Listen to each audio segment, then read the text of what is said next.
అండి, welcome to మ్యాండిస్ మనప kitchen. ఇవాళ మనము గార్లిక్ ఆనియన్ క్యాప్సికమ్ కర్రీ చేసుకుందామండి. ఇక్కడ నేను ముందుగానే వెల్లుల్లి కట్ చేసి పెట్టుకున్నాను. అలాగే పెద్ద సైజు 2 ఆనియన్ తీసుకొని సన్నగా కట్ చేసి పెట్టుకున్నాను. అలాగే 4 క్యాప్సికమ్ కూడా తీసుకొని కట్ చేసి పెట్టుకున్నాను. మనం కడాయి పెట్టుకున్న 2 టేబుల్ స్పూన్ ఆయిల్ వేసుకున్న తర్వాత కట్ చేసి పెట్టుకున్న వెల్లుల్లి వేసుకోవాలి. కొద్దిగా జీరా, ఇప్పుడు కట్ చేసి పెట్టుకున్న ఆనియన్ కూడా వేసుకుందాము. ఇప్పుడు మనం ఆనియన్లోని స్వీట్ పోయే వరకు కొంచెం కలర్ మారే వరకు కలుపుకొని పెట్టుకుందాము. కరివేపాకు, పసుపు, సాల్ట్ వేసుకొని ఒకసారి బాగా కలుపుకొని పెట్టుకుందాము. ఇప్పుడు ఆనియన్ కాస్త ఎర్రబడ్డ తర్వాత కట్ చేసి పెట్టుకున్న టమాటాలు వేసుకోవాలి. ఆ తర్వాత మనము టమాటాలు మరీ మెత్తగా మగ్గక ముందే కట్ చేసి పెట్టుకున్న క్యాప్సికమ్ వేసుకోవాలి. ఇప్పుడు అంతా కలిసేలా కలుపుకొని పెట్టుకోవాలి. తర్వాత మనము 2 నిమిషాల పాటు మూత పెట్టేసుకొని మగ్గనివ్వాలి. ఒకసారి కలిపి పెట్టుకున్న తర్వాత రెడ్ చిల్లీ పౌడర్, సాల్ట్ తగినంత,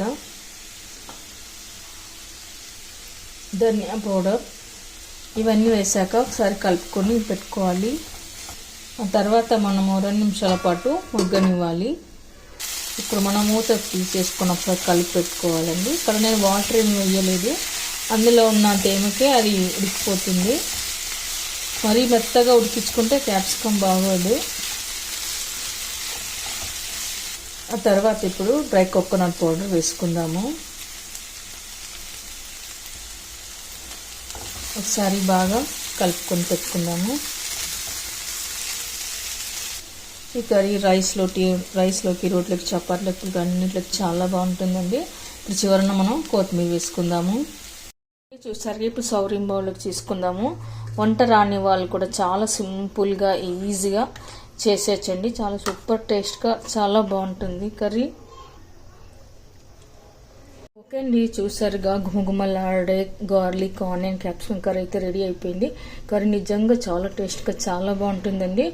మరి మీకు కనుక వీడియో నచ్చినట్లయితే మీరు కూడా ఒకసారి ట్రై చేయండి. మీకు ఎలా కుదిరిందో కామెంట్స్లో పెట్టండి, లైక్ చేయండి, షేర్ చేయండి.